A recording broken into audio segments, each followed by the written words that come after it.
All right, so we're gonna show how to get a dog to sit. If they're having a hard time with the just normal luring process, like perhaps they're jumping too much like she does, or they want to back up, or do any variety of alternative behaviors that you don't want, there's another way you can shape sit that works really well, and it's basically going to come from movement, and it's very similar to our runaway recall. So we're going to have her, again, she's already interested, she knows I have food, yes, and she wants it, and I'm not going to use the come command or the recall command, whatever you are using, but I am going to move backwards, and then as I stop, I'm just going to stand up a little bit. And for most dogs, as you start to bring their attention up, and they're in that forward motion, as they come to a stop and bring their attention up, their butt just drops. It's almost an automatic behavior.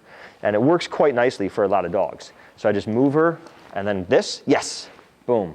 And she went right into that sit. Move, and then up, yes.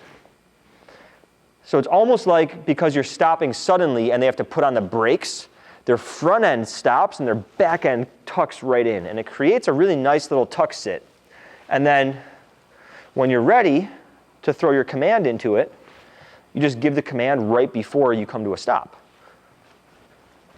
Sit. Yes. Really nice, easy way, yes, to shape your sit, particularly if the dog has a hard time with the lure. I still like practicing luring because I think it's an important skill for a dog to have.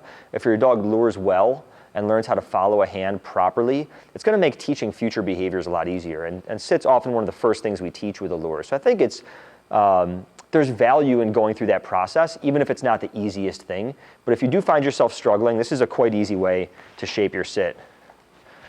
Sit. Yes. And this works well for, gosh, probably 95% of dogs. Yes. Break. And again, notice rewarding her in that position, jackpotting her. Yes is not releasing her. She's then waiting for my neutral release break before she comes up out of position, and that's just going to help to really solidify her sit and make her want to anchor down into that position.